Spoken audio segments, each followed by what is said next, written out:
Официальный старт сезона хаджа 2010 года дан 29 марта этого года, когда было подписано межправительственное соглашение между Саудовской Аравией и Российской Федерацией, и заключением еще 4 соглашений с уполномоченными агентствами Саудовской Аравии, которые занимаются организационными вопросами транспортного обслуживания, размещения и так далее. Это многостраничный документ, который регламентирует весь комплекс организационных вопросов, определил российскую квоту, это 20 500 человек. Россия входит, пожалуй, в десятку крупнейших хадж-держав мира.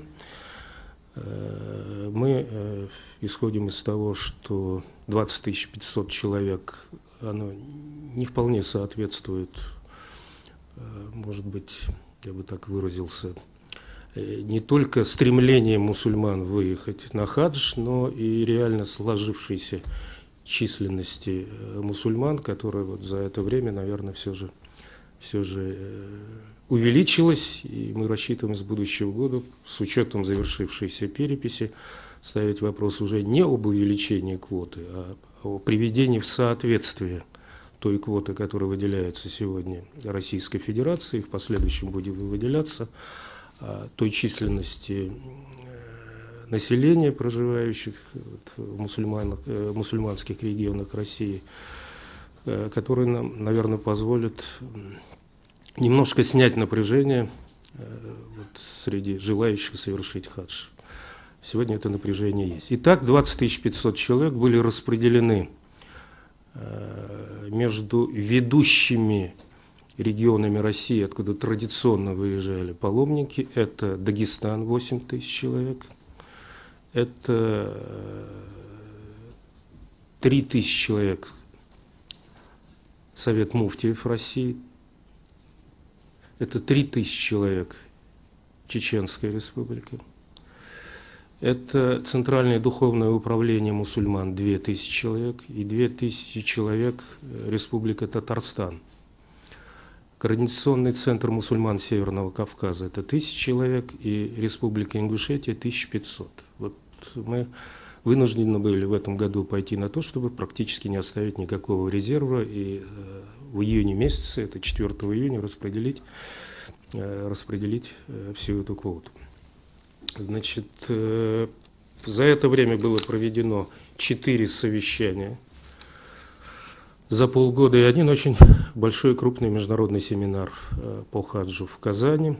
В течение всего этого времени мы, с одной стороны, учитывали достаточно хорошую организацию хаджа в прошлом году, когда российская хадж-миссия была признана саудовскими властями одной из лучших. С другой стороны, подвергли очень такому предметному и откровенному анализу те недоработки, которые были, и, исходя из этого, постарались выстроить всю нашу работу. Было определено 8 компаний-операторов, которые должны были реализовать эту квоту уже в организационно-технологическом режиме.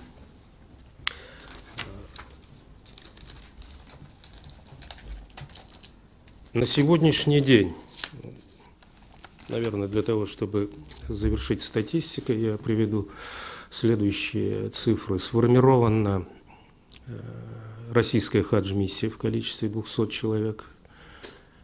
Часть из представителей штаба уже находится в Саудовской Аравии. Очень тщательно подошли к вопросу организации пересечения границ транзитных государств. На каждой границе по 2 представителя штаба российской хадж-миссии. Всего их 13 человек, 13 человек. Значит, каждый со знанием языков соответствующей страны. Мы рассчитываем, что в этом году все же то напряжение, которое возникло на азербайджанско-иранской границе, удастся избежать. И, значит, большая часть, половина паломников, которые следуют наземным транспортом, уже пересекли границу. Это было одно из самых слабых мест по прошлому году. Значит, группы сопровождает 50 врачей. Это помимо тех, которые в качестве паломников выезжают, и количество может быть гораздо больше. Я говорю о тех врачах, которые уполномочены и на которых возложена обязанность оказывать необходимую медицинскую помощь. Значит, особенностью хаджа этого года я бы отметил очень большую благотворительную составляющую. 2600 путевок выделено, значит, сенатором от Дагестана Сулейманом Керимовым. Порядка 800 путевок выделено главой Чеченской Республики Рамзаном Кадыровым. Это составило порядка 3400 человек, которые, наверное, статистическая обработка данных еще подлежит после завершения хаджа, но которые, наверное, преимущественно впервые выезжают в хадж, поскольку это люди из социально незащищенных семей. Квоты и конкретное распределение происходило в мечетях, публично, открыто. Люди в ходе такой лотереи, скажем,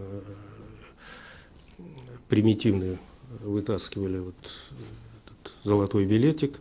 И я думаю, что это тоже один из тех элементов, которые нужно в последующем поощрять, поскольку очень важно, чтобы консолидирующий и большой духовный потенциал хаджа мог быть раскрыт в полной мере. И люди должны со светлым чувством выезжать в хадж, зная, что и распределение вот этих путевок было совершено справедливо, открыто, честно и прозрачно. Без серых схем. Без серых схем. Значит, есть дополнительные интересные статистические данные, связанные с тем, что на сегодняшний день паломники представляют 42 региона Российской Федерации. Это цифра, которой мы тоже радуемся, потому что в ходе вот этих совещаний, о которых я упоминал, одна из тех задач, которая была поставлена, это все же изменить соотношение между паломниками, которые выезжают из кавказских регионов, и всей остальной частью России. Я думаю, что очень хорошие признаки того, что духовное управление мусульман, центральная часть, Центральное духовное управление, Совет муфтиев России, наши коллеги из Татарстана в этом году поработали очень хорошо. И если даже по цифрам смотреть, я думаю, что прирост паломников вот из этих регионов составляет порядка 25-30%. Другое приятное, на наш взгляд, приятный показатель заключается, что тоже свидетельствует о хорошей скоординированной работе, это то, что мы впервые изменили соотношение между паломниками, выезжающими наземным путем, и теми, кто использует воздушный транспорт. По прошлому году 12 400 человек – это люди, которые совершили хадж автомобильным транспортом. В этом году динамика прямо противоположная. Только 8200 человек по нашим предварительным оценкам следуют наземным транспортом, а 12 тысяч с хвостиком – это те люди, которые используют либо прямые рейсы в Джидду и Медину, либо используют комбинированный тур, когда они прибывают в Иорданию, а дальше следует автобусом. И это тоже, на мой взгляд, хороший показатель, потому что даже наши ближайшие соседи, которые, та же Турция, которая гораздо ближе находится к святым местам, в Саудовской Аравии, там практически нет института наземного паломничества. Все летают самолетами. И я верю в то время, когда все же там большим исключением будет, когда паломники будут использовать автомобильный транспорт, потому что это сопряжено с вопросами безопасности, это сложности, это, мы знаем по опыту прошлых лет, когда в силу эпидемий и других напастей, которые периодически потрясают наш мир. Паломники не могли выбраться из Саудовской Аравии, были использованы все государственные средства, МЧС, когда самолетами вывозили этих паломников. На сегодняшний день, скажу вам, на сегодняшний день у нас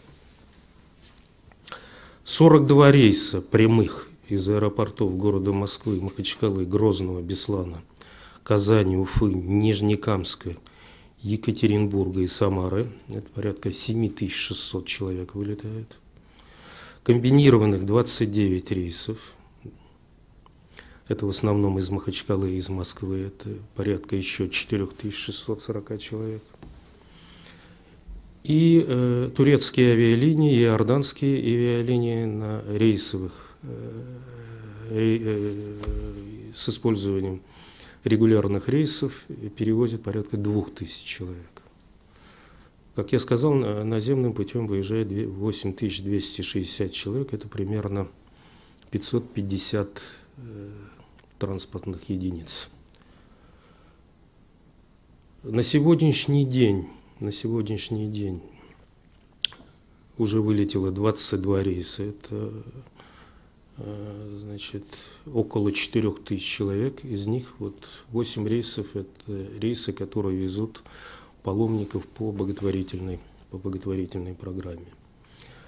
Более 5000, как я уже сказал, выехали на автомобильном транспорте. Первые паломники прибыли в Саудовскую Аравию 23 октября из Казани на рейсовых самолетах турецких авиалиний. Мы на сегодня завершили, вчера, это был последний день, когда были выданы последние паспорта паломникам. Представляется, что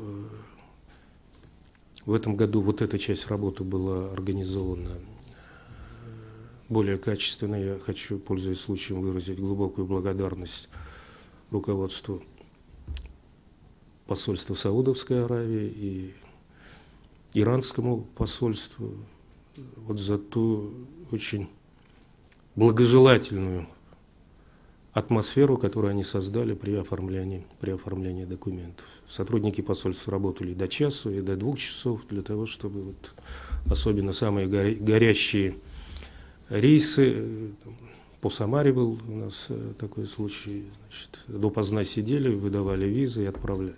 Это, однако, не означает, что вот эта вот технологическая цепочка с точки зрения срока представления документов была нашими туроператорами выдержана. К сожалению, по-прежнему есть вопросы, есть нарекания, есть над чем работать, и мы это все обязательно учтем. Вакцинация. Вакцинация на каком-то этапе вызывала определенную тревогу, связанную с тем, что в некоторые регионы своевременно не были, как нам сигнализировали, доставлены вакцины. Но в последующем эта работа была завершена, ну, по крайней мере, на совещании в Махачкале 15 сентября мы договорились о такой формуле, что не только выдачей справок будет подтверждаться проведение организованной вакцинации, но и в том числе подтверждением санэпиднадзора, что такая вакцинация на самом деле имела место. Потому что, ну, это тоже небольшой секрет, что на бумаге и в прошлые годы все так вроде бы было достаточно пристойно. Фактически многие вакцинации не проходили, но при этом наличествовала все необходимые справки, потому что с посольством Саудовской Аравии мы договорились, без справки о вакцинации документы представляться не будет. Мне думается, что, наверное, в этом году все же эта работа была организована лучше. Я рассчитываю, что каких-то чрезвычайных случаев заболеваний среди наших паломников не произойдет.